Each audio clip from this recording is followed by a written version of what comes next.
You are listening to Talking Star Wars.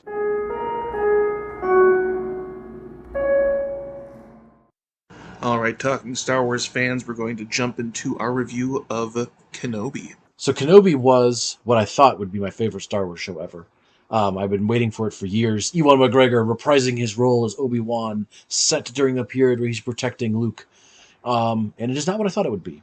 It is different. It is not bad, but it was another show affected by shooting restrictions during the COVID-19 pandemic. So we have to go into it with that understanding. But at the same time, it was in an interesting writer's choice. It becomes another Wolf and Cub story, with the cub being a young Leia Organa and the wolf being a traumatized Obi-Wan Kenobi. And it's okay. I'm just growing sick of it because it's a current in The Mandalorian, in The Bad Batch, in, looking to other media in Logan. They're setting it up for the Thor universe in the MCU. The Last of Us. The Last of Us. It's too much of the similar. But for Star Wars, if given time, separated away from the fact that it's been just happening in media so frequently, it works well because we do have interaction between Leia, the cub in this scenario, and Who's it about 10 years old at this point. and the actress they got, I thought, portrayed that youthful Leia well, where she has an attitude, where she is uh, very inquisitive, Ah, sassy. Inquisitors are the prime Ah! antagonists. See Connor making puns he doesn't realize. Yeah. Can you tell this is not our first recorded episode of the day?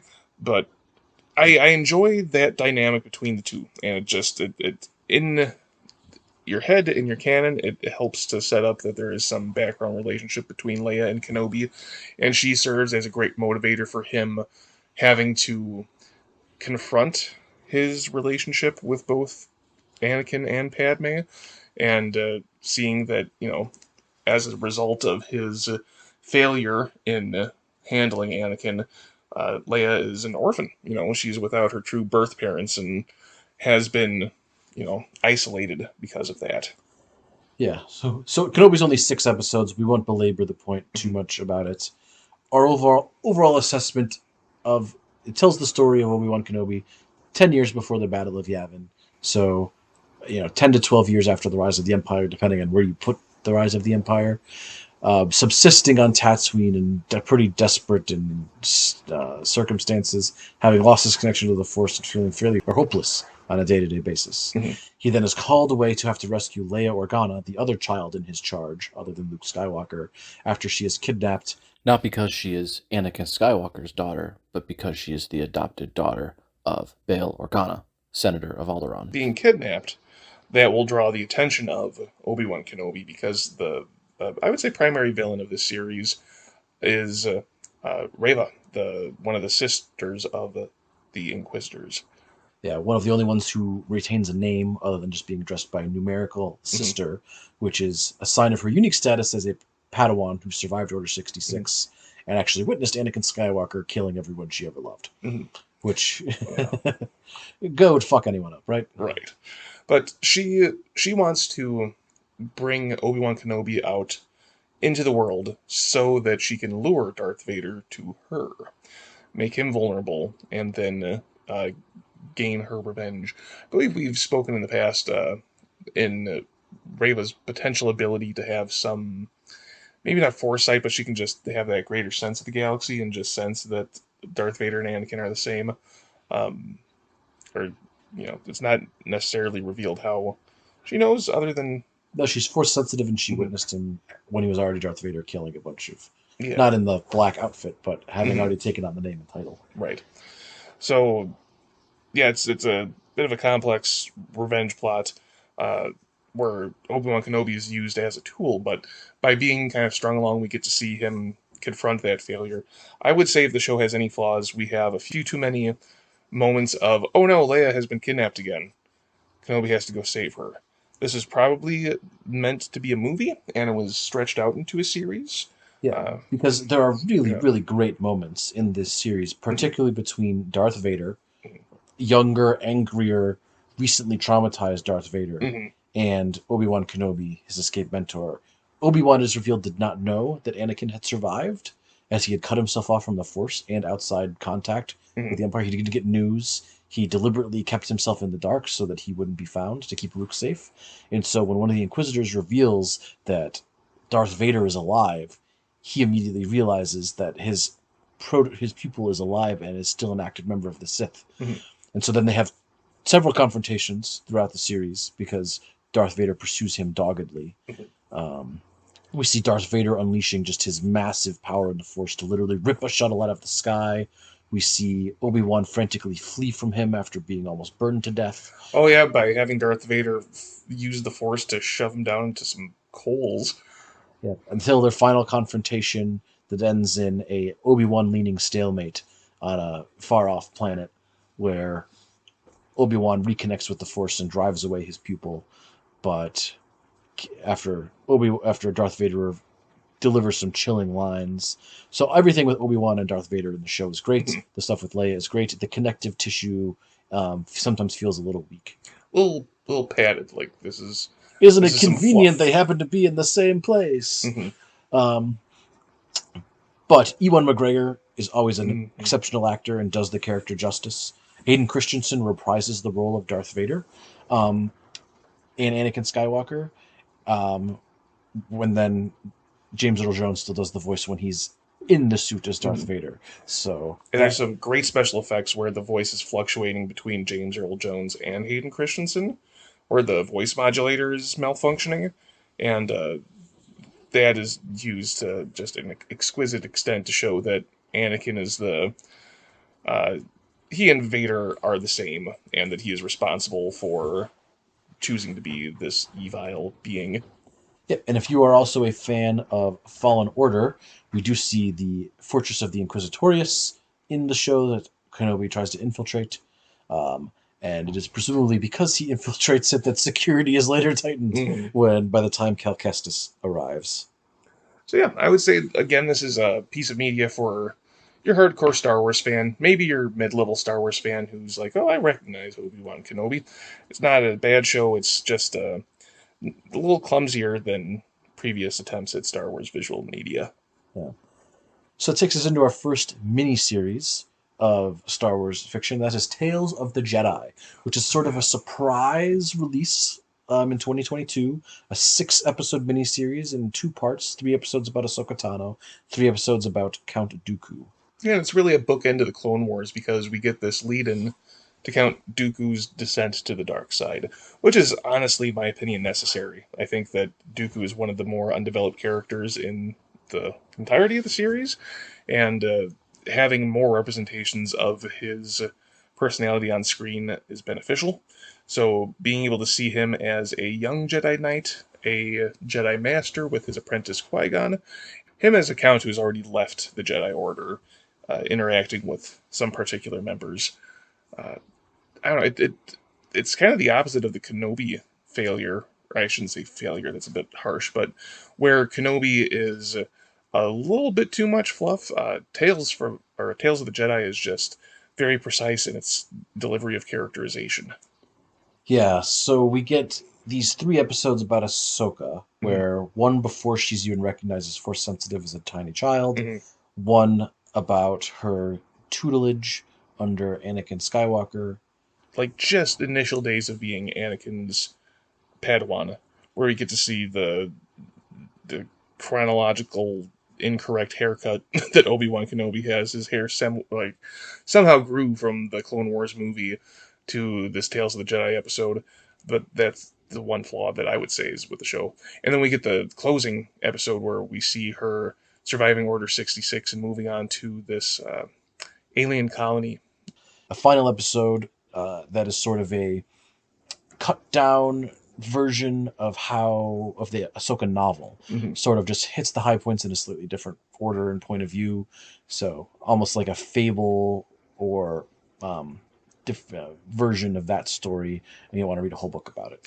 Very nice that it doesn't contradict anything else, because I know there have been some It kind of comics and contradicts it, episode. but if you can make it work mentally, if you work hard enough, Oh Star yeah. Wars fans are good at that. And then I would say the Ahsoka arc is great, but the Dooku arc of 3 episodes is exceptional. Mhm. And those 3 episodes for Dooku, first we see him as a young Jedi, with being dispatched with his Padawan Qui-Gon Jinn to resolve a dispute during the late High Republic era, where a official is abusing their authority.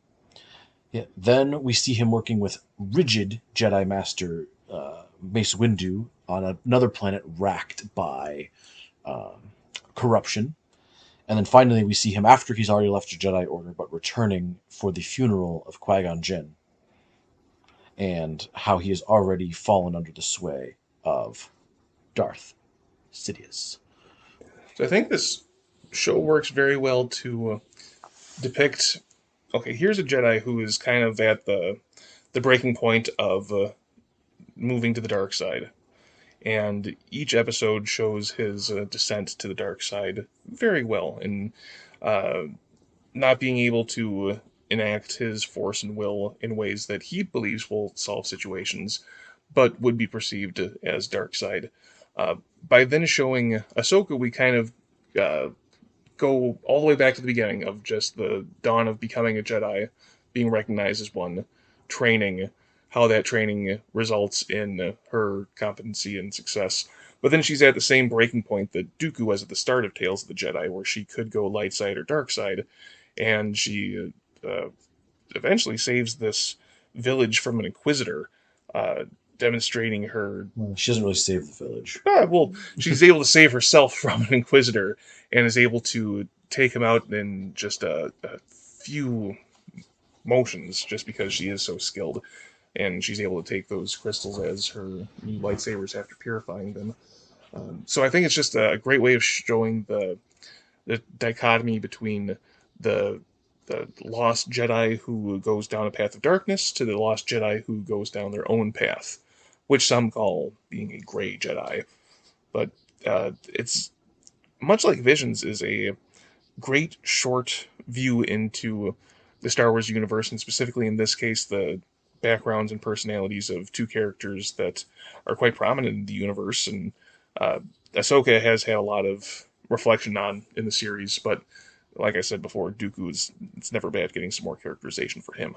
Yeah, the Dooku episodes tie in pretty well to Dooku Jedi Lost, the audio drama that talks about his early life. Mhm. And so this fills in some of the gaps about his time as a Jedi Master, and then also shows, bridges the gap between him leaving the Jedi Order to become Count of Sereno, and then how he is drawn into the orbit of Darth Sidious to then be forced to become Darth Tyrannus. Mhm. I mean, some of the Ahsoka side specifically directly ties into the Clone Wars. Mhm. It's almost like an addendum or an epilogue Mhm. or an extra series of episodes. The Dooku episodes would be great context for anyone who's even just watched the prequel movies. Mhm. Provide more context for Dooku's character there.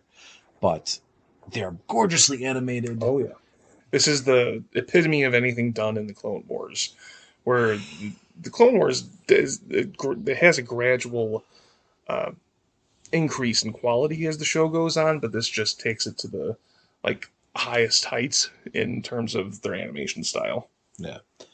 So after Tales of the Jedi, this takes us to the most recently completed first season of a show, Andor. Mhm.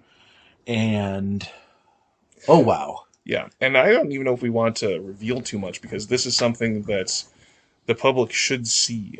This yeah, is for definitely for any Star Wars fan because it gives so much context into the just the not even the start of the rebellion, because as you've mentioned before, the rebellion has been germinating, and Andor serves as this character who, kind of like Din Djarin, has his own characterization, his own arc, his own motivations, but his show is a showcase of how his interactions affect all of these other people within the rebellion, the empire, and the galaxy at large.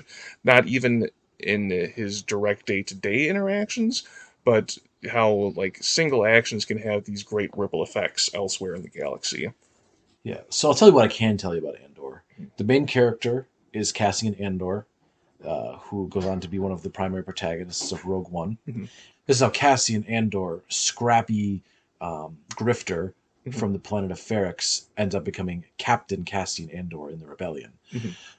It is told in a series of 2 to 3 episode arcs that all tell a tightly plotted arc of story. And I'm not going to tell you anything more about that plot-wise. You just need to watch it to see, but it is probably the best dialogue written for anything Star Wars ever. I'm not exaggerating. And visually, cinematographically, it is peak Star Wars. You will not watch anything this good. Yeah, in terms of tone, it is some of the darkest, most mature storytelling. I would say this aligns with a kind of a espionage thriller, just because of Crime, espionage, drama, thriller. prison movie. It's all kind of within that crime underworld area. But still operating within the Star Wars universe and still doing important world building for how did the Empire get so strong, but then how was their bureaucracy weakening them and causing more and more people to turn to extremist measures to get rid of them. It shows characters who, when the yoke of the Empire was lighter, were not willing to look up, as Jyn Erso might have said in Rogue One, but then the final provocation that pushed them over the edge from unwilling collaborator to instigating a rebellion. It's probably the only piece of Star Wars media without a lightsaber involved in some way. And there's no Force user. We don't see Vader or the Emperor. I think the only other character that we get from Star Wars canon may be Mon Mothma and Bail Organa. And how they are involved in the early formation of the rebellion. And particularly Mon Mothma has her own. She's a secondary protagonist of this series as well. But if you like great dialogue, great character work, and just want to see it all culminate in an exceptional season-long climax is building to, this is unlike The Mandalorian, which sort of meanders and explores, and if that's sort of like your fun boat, Andor is like a dagger. It is striking with a point directly at your unexposed heart and will make you bleed all over the place. I don't think I can give it any more of a glowing review than that, but this is the other piece of media, along with Mandalorian, that you should really consider watching, because it is the closest representation to a Breaking Bad, a Sopranos caliber of show in terms of the seriousness and the deftness of the storytelling. So that would definitely go very high up on my ranking. I don't know if I would I don't know what I would call so far as my favorite. You have Rebels as your favorite. I really enjoy the Clone Wars so far, just for its variety and how it fills the world of Star Wars. They all fill different voids in my heart, Connor. Oh well. I think, though, if I had to pick a favorite Star Wars show, it's going to be one of the next two that we talk about. Not because she is Anakin Skywalker's daughter, but because she is the adopted daughter of Bail Organa, Senator of Alderaan.